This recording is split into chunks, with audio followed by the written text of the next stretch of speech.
3 days after the attack, the world was still burning. Smoke covered half the planet. Satellites showed images of the destruction, and every human who saw them felt the same cold fear in their stomach. The eastern half of Asia was a wasteland. Where great cities had stood, there was now only black ground and silence. But humans are strange creatures. When they are afraid, they can do one of two things. They can hide, or they can fight. And after 3 days of crying, screaming, and staring at the sky in terror, humanity chose to fight. The United Nations held an emergency meeting in Geneva. Every country sent their leaders. The room was full and loud. People shouted at each other. Some blamed others for not being ready. Some still wanted to surrender. The arguments went back and forth for hours, going nowhere. Then, a woman stood up at the back of the room. She was not tall. She was not loud. She wore a simple military uniform with no medals or decorations. Her name was Yoon-ji, and she was a general from the Korean Republic, or what was left of it. She was 41 years old, and she had lost her mother, her brother, and her home in the attack. "You are all wasting time," she said. The room went quiet. World leaders turned to look at this unknown woman, who dared to speak without being asked. "Every minute you spend arguing, the Imperium is getting stronger on our land. They are building bases, they are taking our resources, and they think we are too weak and too stupid to do anything about it." The President of France spoke up. "General, with respect, what do you suggest we do? Our weapons cannot even scratch their ships." Yoon-ji smiled. It was a small, cold smile that made some people in the room uncomfortable. "That is what they think too," she said. "But they are wrong. And so are you." She pulled a folder from her bag and threw it on the table. It was stamped with the words, "Operation Hammerfall, Top Secret." Only a handful of people in the world knew what those words meant. Yoon-ji explained. 25 years ago, a group of scientists had picked up strange signals from deep space. They realized that Earth was being watched by something far beyond their understanding. Instead of telling the public and causing panic, the world's most powerful nations made a secret agreement. They would work together in the dark to build weapons and ships that could defend Earth if the day ever came. For 25 years, the best engineers and scientists on the planet had worked in hidden bases under the ocean floors. They built ships using technology they barely understood, reverse-engineered from pieces of alien probes that had crashed on Earth over the decades. The project was called Hammerfall, and it was the most expensive and most secret thing humanity had ever created. "We have a fleet," Yoon-ji said simply. 47 warships, hidden under the Pacific Ocean. They are not as big as the Imperium ships, but they are fast, and they carry weapons that can break through Imperium shields. The room exploded with noise. Leaders shouted questions. How was this possible? Why were they not told? Who authorized this? Yoon-ji raised her hand for silence. It doesn't matter who authorized it. What matters is that it exists. And I am the one who has been commanding the project for the last 3 years. I know every ship, I know every weapon, I know every crew member, and I am telling you that we can fight. The debate went on for 6 more hours, but in the end, there was only one real choice. Surrender meant slavery. Fight meant there was at least a chance. By the end of the day, every nation on Earth signed a new agreement. All military forces were combined into one. All resources were shared. All borders were opened. For the first time in human history, there were no countries. There was only Earth, and General Yoon-ji was given full command of Operation Hammerfall. She flew to the secret base that night. It was located 3 kilometers under the Pacific Ocean, near the Mariana Trench. The base was enormous. It had been built slowly, piece by piece, over 2 decades. It could hold 10,000 people and all 47 ships. When Yoon-ji stepped off the elevator into the main hangar, she found Admiral Tae-ho waiting for her. He was standing in front of the largest ship in the fleet. It was called the Munsu. It was black and sharp, shaped like an arrow, and it was the most powerful weapon humanity had ever made. "Admiral," Yunji said, "I expected you to be here." "Where else would I be?" Taeho replied. His voice was flat. His eyes were empty. But his jaw was set hard, and Yunji could see the fire behind the emptiness. She knew what drove him. The same thing drove her. Loss, anger, the need to make things right. "I need you to lead the fleet," she said. "I will run the war from here. But someone needs to be out there, in the ships, making decisions in the moment. Someone the soldiers trust. Someone who will not stop." Taeho touched the dog tags around his neck. "I will not stop," he said quietly. "Not until it is finished." Over the next 2 weeks, the base came alive. Soldiers arrived from every country, pilots from America, engineers from Germany, Marines from Brazil, scientists from India. They came in submarines, in secret, leaving their old lives behind. Many of them had lost people in the attack. All of them wanted the same thing. She planned, organized, and trained. She was hard and demanding. She pushed people beyond what they thought they could do. Some soldiers called her cruel, but she did not care. She knew what was waiting for them out there, and she knew that only the best prepared would survive. She spent long hours with a young captain named Subin. He was 28 years old, a fighter pilot from Daegu, who had lost his entire family in the attack. He was quiet, focused, and fearless in a way that worried some people. Yunji saw something special in him. He did not fly for glory or honor. He flew because he had nothing left to lose, and that made him the most dangerous kind of soldier. "You will lead the first attack group," Yunji told him one night as they studied star maps together. "You will be the tip of the spear, the first human to enter Imperium space." Subin looked at her. His face showed nothing. "When do we leave?" "But first, you need to understand something. This is not about revenge. If we go out there only for revenge, we will make mistakes, we will be reckless, and we will die. This is about survival.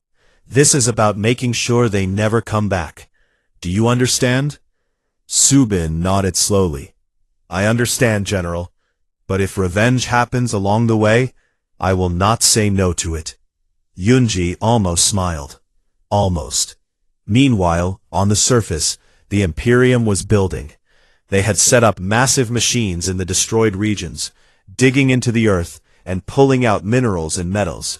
They had brought workers from other conquered planets, thin, tired-looking creatures with empty eyes who moved like machines. The Imperium did not use robots. They used slaves. Humans who lived near the Imperium zones watched from a distance.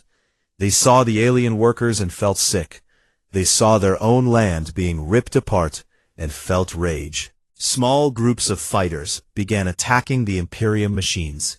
They used old guns, homemade bombs, anything they could find. The attacks did little damage, but they sent a message. Earth was not going to be quiet. The Imperium commanders noticed the attacks, but did not care. They had seen this before on other worlds. Small, angry creatures fighting with sticks and stones. It always ended the same way. The creatures gave up or were killed. But this time was different. This time, the small attacks were not random. They were planned. Yunji was running them from the underwater base, using them to test the Imperium's defenses, to learn how they responded, to find their weak points. Every attack was a lesson. Every failure was information. Deep under the ocean, the Munsu and its sister ships waited in the dark water. Their engines were warm, their weapons were loaded, their crews were ready. Taeho walked through the halls of his ship every night, talking to soldiers, learning their names, hearing their stories. He carried Hana's dog tags everywhere. They had become more than a memory. They were a reminder, a reason, a fire that would not go out. The world above did not know what was coming. The Imperium did not know what was coming. But in the deepest part of the ocean, humanity was waking up. And when it finally rose from the water, nothing in the galaxy would ever be the same. Yunji stood in the command center late one night, looking at the star map that showed the Imperium's territory. 300 star systems, billions of soldiers, ships that could destroy planets. And against all of that, she had 47 ships and the anger of a wounded world. She pressed her hand against the glass of the map and whispered, "We are coming." The ocean split open on a cold morning in March. The water rose in a massive wall as 47 warships broke through the surface and climbed into the sky.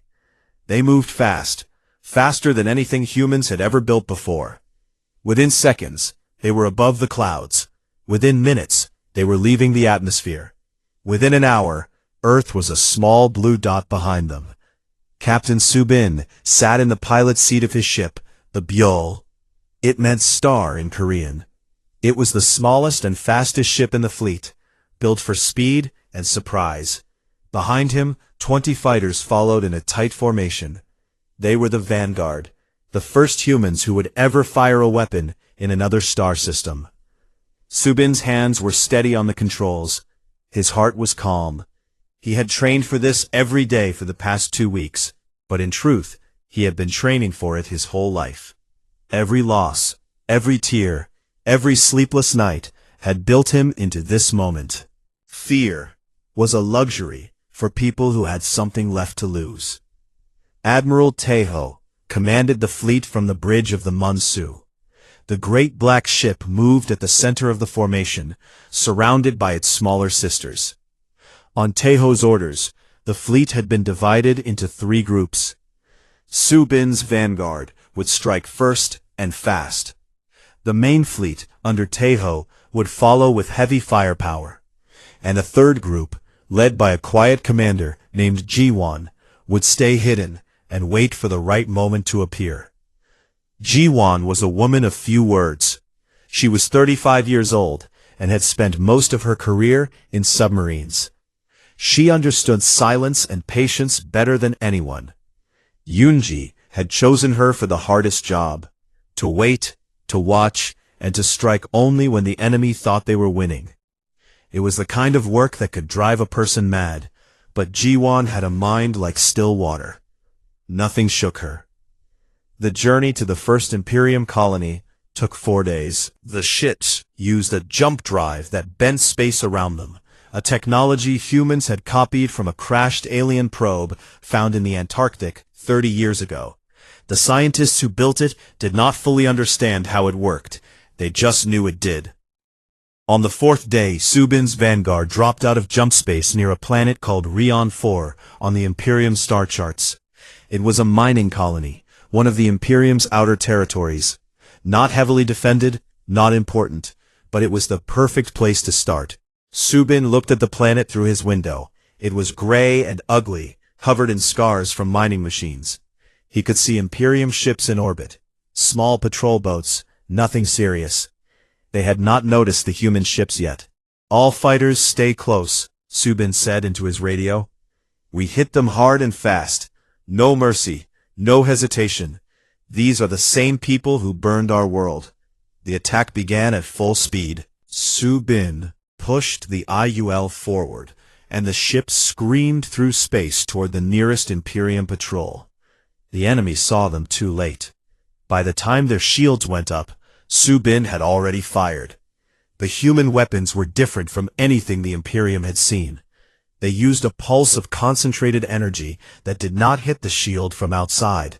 It passed through and exploded inside the ship. The Imperium engineers had never designed shields against this kind of attack, because no species had ever used it before. Humans had invented it in desperation, and it worked. The first Imperium ship broke apart like glass. The second followed, then the third. Subin flew between the explosions, his ship spinning and turning with impossible speed. His pilots followed, each one finding a target and destroying it before moving on to the next. In less than 10 minutes, every Imperium patrol ship around Rion 4 was gone. On the surface of the planet, the Imperium commander sent a message to the Central Command. Unknown enemy. Advanced weapons. All patrol ships destroyed. Need reinforcements immediately. It was the first time in over 200 years that an Imperium colony had asked for help. Before reinforcements could arrive, Taeho brought the main fleet in. The Munsu and its heavy warships surrounded the planet and began targeting the Imperium's ground bases. The bombardment was precise. They hit military targets only. They did not touch the mining camps where enslaved workers from other species were kept. Taeho had been very clear about this. "We are not them," he told his officers. "We do not kill the innocent.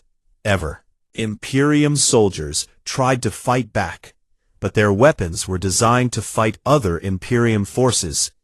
They were not ready for humans, who fought differently than any species they had encountered. Humans did not line up in neat rows. They did not follow predictable patterns. They were messy, creative, and terrifyingly aggressive. Small teams of human marines landed on the surface.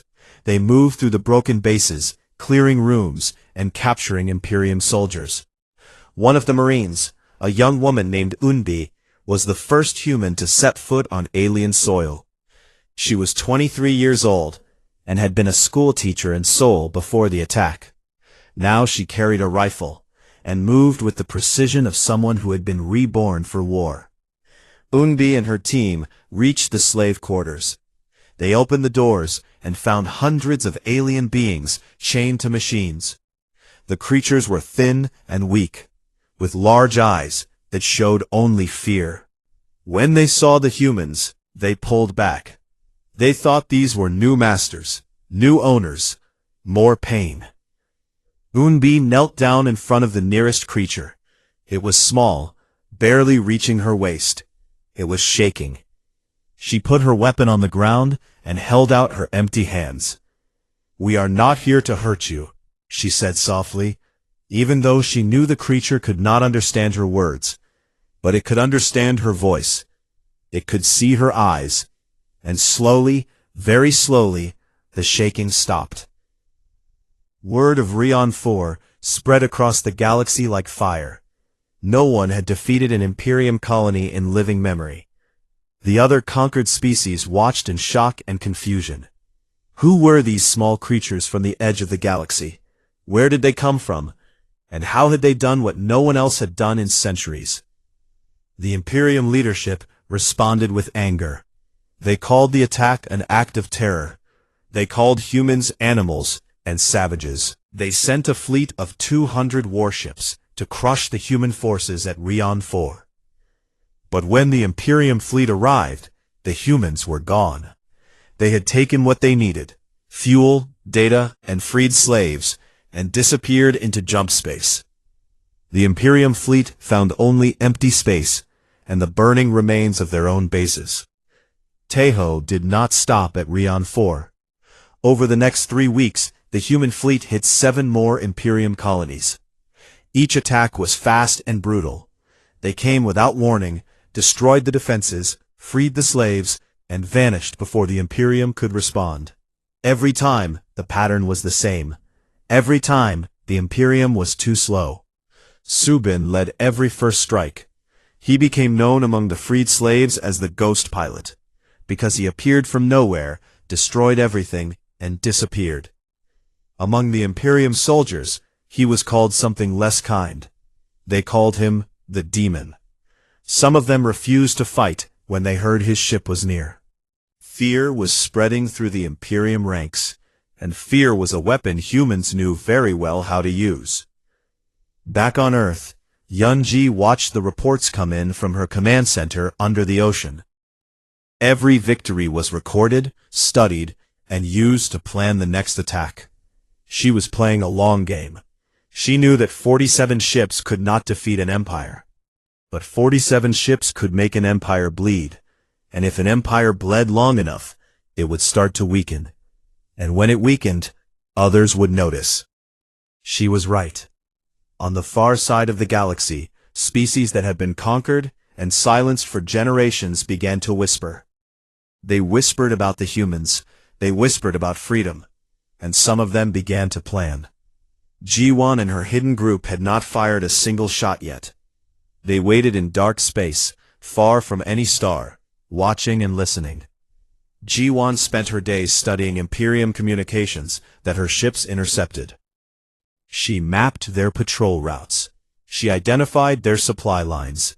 Every piece of information was sent back to Yunji, who used it to stay 10 steps ahead of the enemy.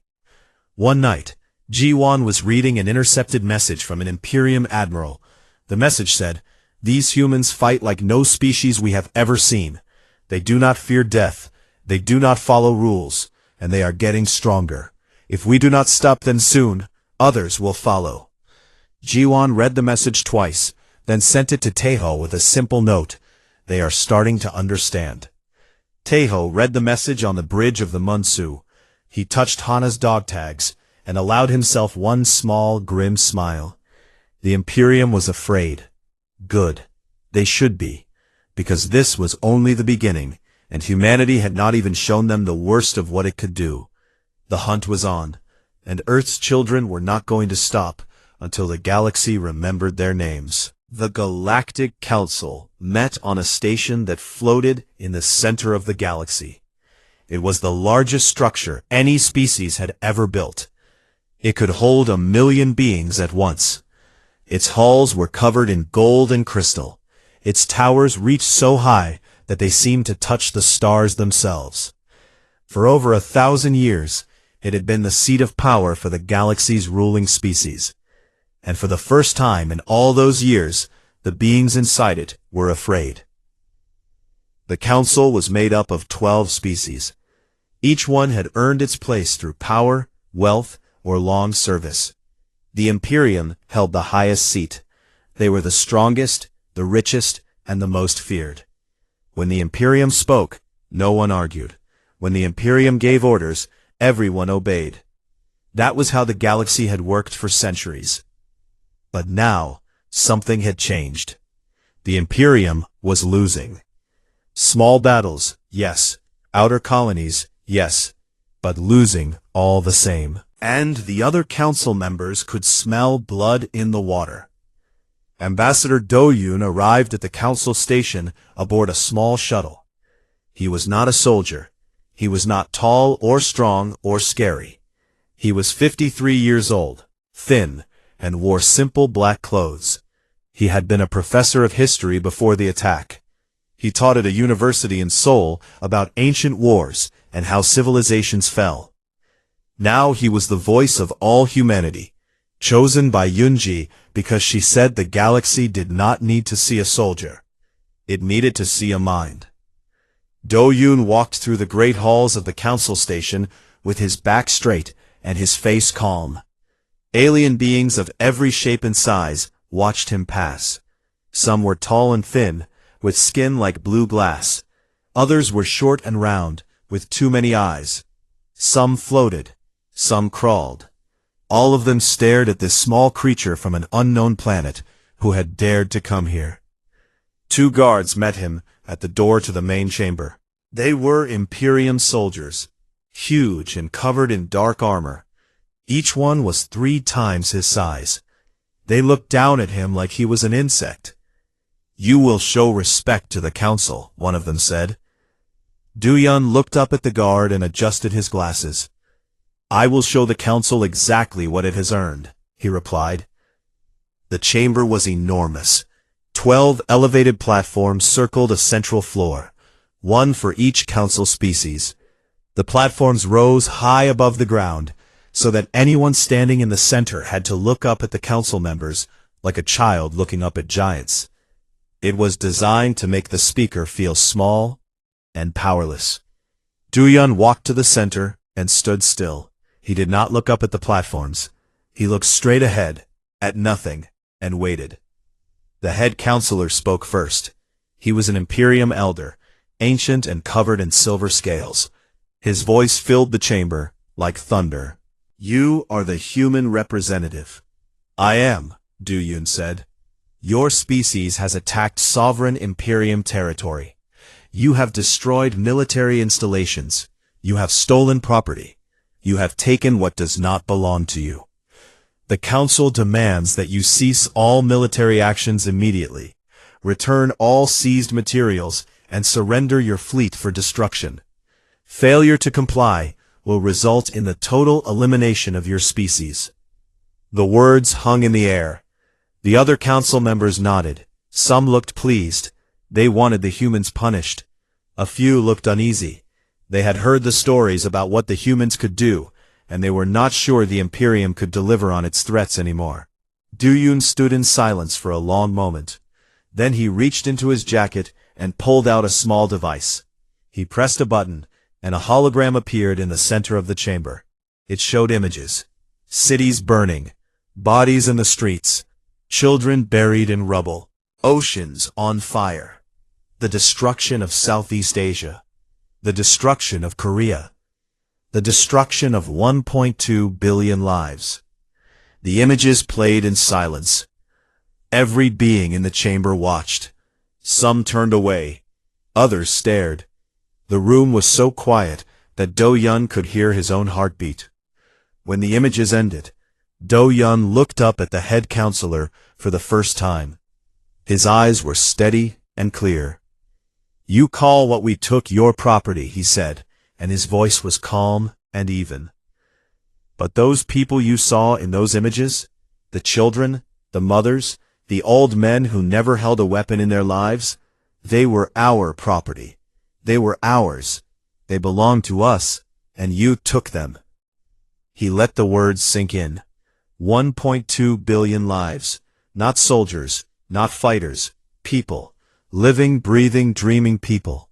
And the Imperium killed them without a single word of warning. Without even bothering to learn our names. The head counselor shifted on his platform. "The Imperium acted within its rights under galactic law. Your planet's resources were designated for what?" Du-Yun interrupted. His voice was still calm, but it had an edge now, like a blade hidden under silk. "For your machines? For your factories? You decided that our lives were worth less than the metal under our ground? You decided that 1.2 billion souls were just in the way?" Silence. Du-Yun turned slowly, looking at each council platform in turn. "And where were the rest of you? Where was the Galactic Council when our cities burned? Where were the noble species of this great institution when children screamed in the fire? I will tell you where. You were here, in your crystal towers, watching, doing nothing." A representative from one of the smaller species, a being with soft gray skin and gentle eyes, spoke up. "We were not aware of the full extent." "You were aware," Du-Yun said, cutting him off. "You all have spies, you all have sensors, you all knew what was happening, and you chose to look away, because it was not your planet, because it was not your people, because it was easier to stay silent than to risk the anger of the Imperium." Nobody spoke. The truth was like poison in the room, and nobody wanted to taste it. Du-Yun clasped his hands behind his back. "Now you call us here and tell us to stop fighting. You tell us to surrender our ships. You tell us to go home and be quiet. You tell us that if we do not obey, you will destroy us." He paused. "No." The word was simple and small, but it echoed in the chamber like a bomb. "No. We will not stop. No, we will not surrender. No, we will not be quiet. You had a chance to stop this before it started.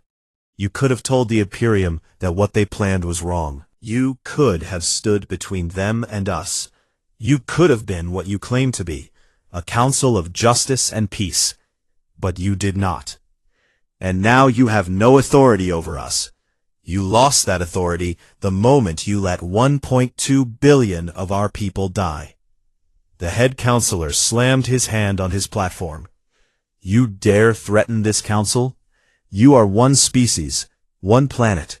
We are 300 systems. You cannot." "We already have," Du-Yun said simply. "We have taken 12 of your colonies. We have broken your outer defenses.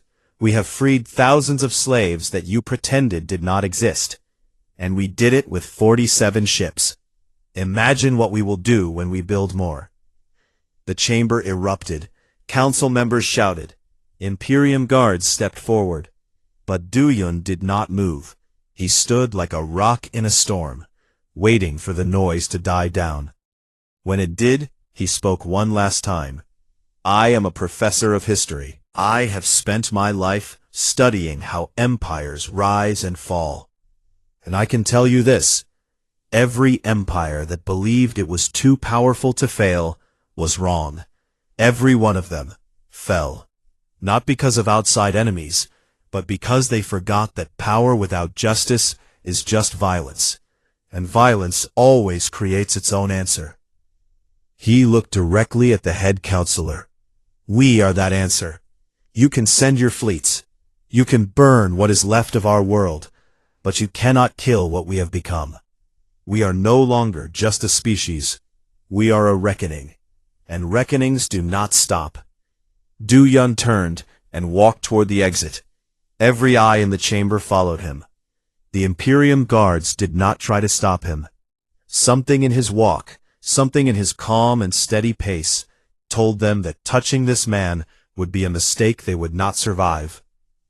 As he reached the door, the representative of the small gray-skinned species stood up on his platform. He looked at Do-yun, then at the rest of the council, and said in a clear voice, "The Velen people withdraw their support from the Imperium." Silence.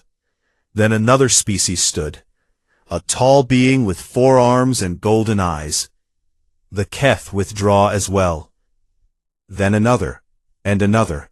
One by one, 4 of the 12 council species stood and turned their backs on the Imperium. It was not a majority. It was not enough to end the war, but it was a crack. A deep, dangerous crack in a wall that had stood for 1,000 years. Do-yun did not look back. He walked to his shuttle, sat down, and closed his eyes. His hands were shaking. He had been terrified the entire time, but he had done what Yunji had sent him to do. He had shown the galaxy that humanity was not afraid, and he had broken the Council's unity in a single speech. Back on the Munsu, Taeho listened to the recording of Do-yun's speech. When it was finished, he sat in his chair for a long time, staring at the stars through his window. Hana would have liked him, he said quietly to no one. Then he turned to his officers and said, "Prepare the fleet. It is time to end this." The Imperium homeworld was called Theron. It was a planet of fire and metal, twice the size of Earth, surrounded by 3 rings of defense stations. Each ring held 500 warships. Behind the rings, the planet itself was covered in weapons. Every mountain was a fortress. Every city was a bunker. No species had ever reached Theron. No species had ever tried. Until now. Admiral Taeho stood on the bridge of the Munsu and looked at the star map. Theron was 2 days away.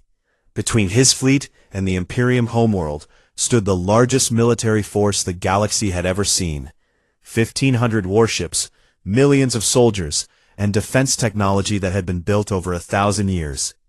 He had 47 ships, and reinforcements. After Do-yun's speech at the council, everything had changed. The 4 species that had broken from the Imperium did not just talk, they acted. The Velen people, small and gentle, opened their shipyards to humanity. In 2 weeks, they helped build 30 more warships using human designs and Velen materials. The Keth, tall warriors who had been waiting for a reason to fight, sent 60 of their own battleships to join the human fleet.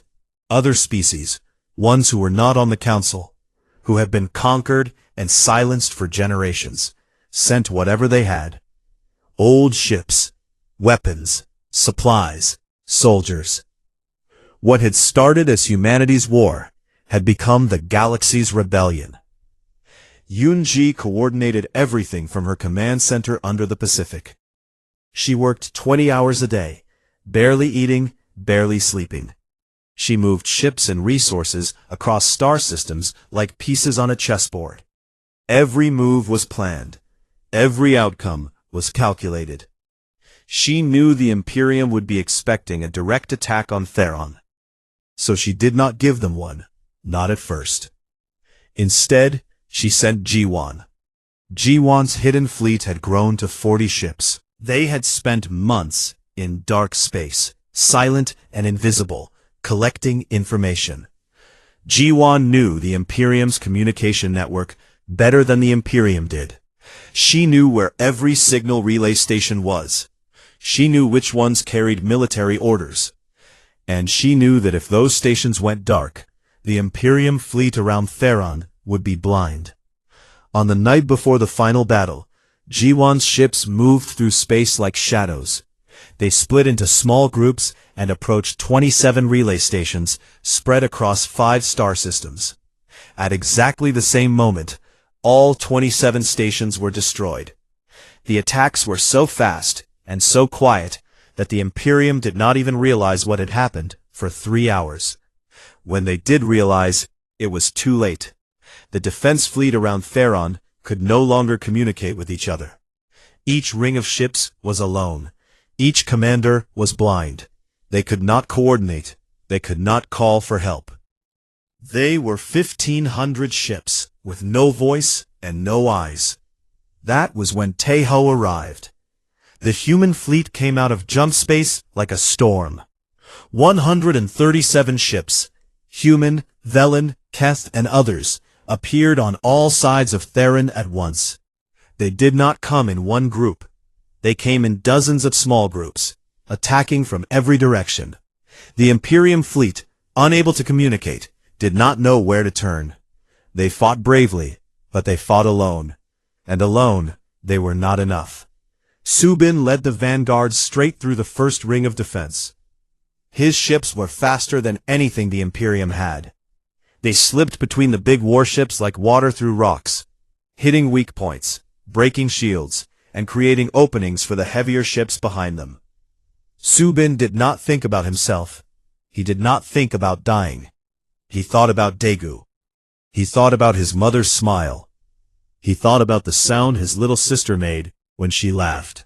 And he flew. The Munsu broke through the second ring with sheer power. Its main weapon, a lance of concentrated energy that could cut through anything, sliced an Imperium battleship in half with a single shot. The explosion lit up the sky around Theron like a second sun.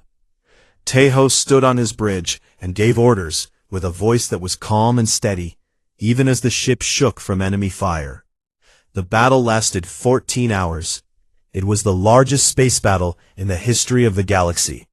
Ships burned and broke on both sides. Humans died. Allies died. Imperium soldiers died. Space around Theron was filled with fire, metal, and silence. But slowly, step by step, the Imperium fell back. Their outer rings collapsed.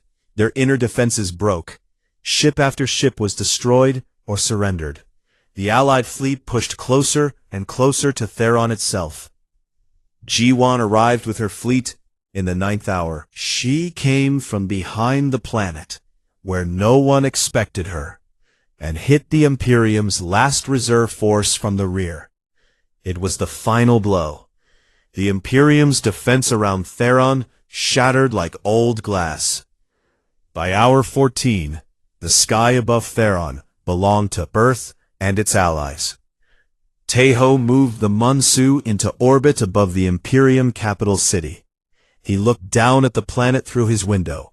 It was a powerful sight. The great cities of the Imperium stretched across the surface, glowing with lights and industry. This was the heart of the empire that had killed 1.2 billion of his people. This was the place where the order had been given. The place where someone had decided that Earth's children were worth less than dirt. He opened a communication channel. His voice was broadcast across the entire planet. This is Admiral Taeho of Earth. I speak for the United Human Fleet and for the Allied Forces of Free Species. Your defense fleet is destroyed. Your communication network is gone. We have control of your orbit and your skies. He paused. I am giving you one chance. One chance that you never gave us. Surrender. Open your government buildings. Release all slaves. Disarm your weapons. And submit to justice for what you did to our world. He paused again. You have 1 hour. The hour that followed was the longest of Taeho's life. He stood at his window and watched Theron turn slowly below him. He held Hana's dog tags in his hand and felt their weight.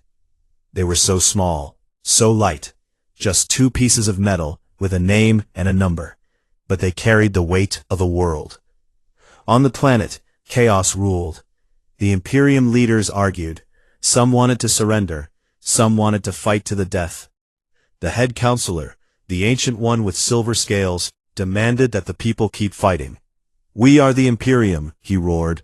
We do not bow to lesser species. They had been told for centuries that they were the strongest, the best, the chosen rulers of the galaxy. Now they looked up and saw human ships in their sky, and they understood that everything they had been told was a lie. Their strength was gone, their fleet was gone, and the small creatures from the edge of the galaxy were looking down at them. The hour passed. No surrender came. Taeho closed his eyes. He did not want this. He had never wanted this. He wanted his daughter back. He wanted his city back. He wanted the world as it was before. But that world was gone, and this was what was left. He gave the order. The Allied fleet opened fire on the Imperium's military installations. They hit weapons factories, shipyards, command centers, and government buildings. They did not hit homes. They did not hit hospitals. They did not hit schools. Even in this moment, Taeho kept his word. We are not them. The bombardment lasted 2 hours. When it stopped, every military structure on Theron was burning. The Imperium's ability to make war was destroyed. Their government buildings were rubble. Their leaders were captured or gone.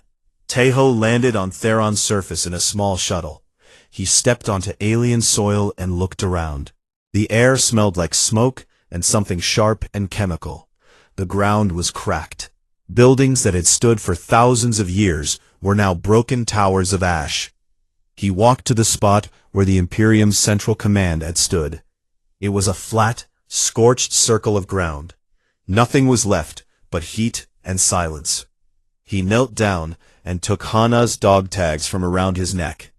He held them for a long moment, rubbing his thumb over her name. His hands were steady, but his eyes were wet. All the anger, all the fire, all the months of fighting, they fell away in that moment. What was left was just a father who missed his daughter. He placed the dog tags gently on the scorched ground. It is done, little one, he whispered. They will never hurt anyone again. He stayed there for a long time. Around him, human and allied soldiers moved through the ruins, securing the area, helping survivors, putting out fires. Unbi, the young teacher turned Marine, found a group of Imperium children hiding in a basement. They were scared and crying. She knelt down and offered them water, just as she had done with the slaves on Rion 4. War had not changed what she was. Kindness was still her weapon. Subin landed his ship on Theron and stepped out. He looked at the sky, which was finally clear of Imperium warships. For the first time in months, he felt something strange in his chest. It took him a moment to recognize it. It was peace. Back on Earth, Yoonji received the final report. She read it once, then twice, then set it down on her desk. She leaned back in her chair and stared at the ceiling. The war was over. Humanity had won. Against all odds, against an empire that ruled 300 star systems. A tiny planet at the edge of the galaxy had stood up and refused to die. She thought about all the people they had lost. The 1.2 billion. The soldiers who died in battle. The allies who gave their lives for a species they had only just met. The weight of it settled on her shoulders like a mountain, and she let it. She would carry it. That was her job. That had always been her job. Du-Yun returned to the council station 1 month later. This time, when he walked into the chamber, no one told him to show respect. No one looked down at him from above. The platforms had been lowered. The Imperium seat was empty, and Du-Yun stood at the center as an equal. "Humanity does not seek an empire," he said to the new council. "We do not want to rule. We want to live. And we want every species in this galaxy to have the same right. What the Imperium built on fear and slavery, we will help rebuild on something better." The galaxy listened, and for the first time in 1,000 years, it believed. On the scorched ground of Theron, Hana's dog tags sat where Taeho had placed them. Rain began to fall.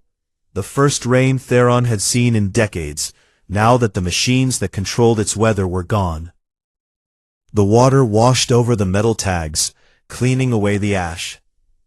The name on the tags was simple. Just a name, a date, and a small heart that Hana had scratched into the metal with a pin when she was 15. It was all that was left of one girl, but it was enough to change a galaxy. The morning was beautiful. The sun was rising over the city of Busan, and the ocean was calm and blue. People were walking to work. Children were going to school. Street sellers were setting up their shops. It was an ordinary Tuesday, and nobody knew it would be the last ordinary day the world would ever see. Admiral Taeho was sitting in his office at the naval base. He was drinking his second cup of coffee and looking at old photos on his desk. One photo showed his daughter, Hana, smiling in her school uniform. She was 17 years old and wanted to become a doctor. She had told him last night at dinner that she got the highest marks in her biology class. He had smiled and told her he was proud. She had laughed and stolen the last piece of chicken from his plate. That memory would stay with him forever. It was the last normal moment of his life. At exactly 8:47 in the morning, the sky changed color. It went from soft blue to a deep, ugly red. People stopped walking and looked up. Some took out their phones to record it. They thought it was some kind of strange weather. They were wrong. The first ship came through the clouds like a giant metal monster. It was so big that it blocked the sun over the entire city. Its shadow fell on millions of people at once. Then came more ships, 10, 20, 100. They filled the sky from one end to the other. The sound they made was low and deep, like the earth itself was shaking. Nobody on Earth had ever seen anything like it. For years, scientists had argued about whether life existed beyond their planet. Some said yes, some said no. None of them imagined the answer would come like this. The ships belonged to the Galactic Council Imperium. They were the rulers of over 300 star systems. They had been watching Earth for a long time. To them, humans were nothing. They were small, weak creatures living on a tiny planet at the edge of the galaxy. The Imperium had decided that Earth's resources were needed, and the easiest way to take them was to remove the humans first. There was no warning, no message, no demand for surrender. The first blast hit the center of Busan. A beam of white light came down from the largest ship and struck the ground. The explosion was so powerful that buildings 10 kilometers away were thrown into the air. The sound was louder than anything any human had ever heard. In 1 second, 300,000 people were gone. Not dead, gone. There was nothing left of them. No bodies, no bones, just empty ground where a city had been. Taeho was thrown across his office by the force. The walls cracked. The ceiling fell around him. He covered his head and felt heat burn across his back. When he stood up, half the building was missing. He looked outside and saw fire everywhere. The port was gone. The ships in the harbor were burning. The water itself seemed to be on fire. He tried to call his home. The phone did not work. He tried again and again. Nothing. His hands were shaking. He grabbed his coat and ran outside. The streets were chaos. People were screaming and running in every direction. Cars were flipped over. Power lines were sparking on the ground. The sky was full of smoke and red light. More beams were falling on the city, each one destroying a new part of Busan. Taeho ran through the broken streets toward his home on the east side. It took him 2 hours to get there. The roads were blocked with broken buildings and burning cars. He climbed over piles of stone and metal. He helped people when he could, pulling a child from under a fallen wall, carrying an old woman across a river of hot dust. But he could not stop. He had to get to Hana. When he reached his neighborhood, it was not there anymore. The houses, the trees, the small park where Hana used to play as a child, all of it was flat. The ground was black and still smoking. He fell to his knees and screamed her name. He screamed until his voice broke, but there was no answer. There would never be an answer. He found her dog tags in the ash. She had been wearing them that morning. They were military tags he had given her on her 15th birthday. She wore them every day because she said they made her feel close to him, even when he was away at sea. He held them in his hand and closed his eyes. The metal was still warm. The attack lasted 6 hours. The Imperium ships hit not only Korea, but also Japan, China, Vietnam, the Philippines, Thailand, and Indonesia. They targeted the most populated areas. Cities with millions of people were wiped out in seconds. The oceans boiled near the coastlines. Mountains crumbled. Rivers turned to steam. When it was over, 1.2 billion people were dead. The rest of the world watched in horror. Every news channel showed the same thing. Fire, destruction, death. World leaders held emergency meetings. Generals screamed at each other in war rooms. But nobody had any answers. Humanity had no weapons that could touch those ships. Their missiles bounced off the Imperium shields like rain off a metal roof. The Galactic Council sent a message after the attack. It was short and cold. It said that Earth's eastern territories now belong to the Imperium. It said that humans should accept this and be grateful that the rest of the planet was left untouched. It said that any resistance would result in the complete destruction of Earth. Many leaders wanted to surrender. They said there was no choice. They said that fighting would only bring more death. Some people agreed. They had seen what the Imperium could do, and they did not want to see it again. But not everyone felt that way. Taeho stood in the ruins of Busan that night. The fires were still burning. The air smelled like smoke and something worse. Something he did not want to think about. He held Hana's dog tags so tight that they cut into his hand. Blood dripped between his fingers and fell onto the black ground. Around him, soldiers were gathering. They were dirty and hurt, but they were alive. They looked at their admiral with eyes full of pain and anger. They had lost their families too. They had lost everything. And they wanted someone to tell them what to do next. Taeho looked at them. His face was covered in ash and dried blood. His uniform was torn, but his eyes were clear. They burned with something that was not sadness anymore. It was something harder, something sharper, something the Imperium had never seen before in any species they had conquered. It was human rage. He put the dog tags around his neck and stood straight. He looked up at the red sky, where the Imperium ships still floated like dark gods looking down on insects. "Enough," he said. His voice was quiet, but every soldier heard it. The word hung in the smoky air like a promise, like a threat, like the beginning of something the galaxy was not ready for. The Imperium thought the attack would break humanity. They thought humans would kneel and obey, like every other species before them.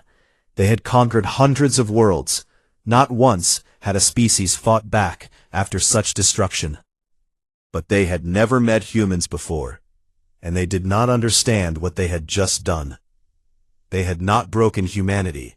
They had given it a reason to fight with everything it had, with no fear of death, because the worst had already happened. The day the sky burned was the day Earth died in one way and was reborn in another. The old world of borders and arguments and petty fights was gone. In its place, something new was rising from the ashes. Something united. Something angry.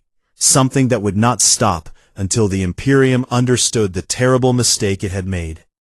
And at the center of it all stood an old admiral with a broken heart and his daughter's dog tags around his neck, whispering a promise to the dead that he would keep until his last breath.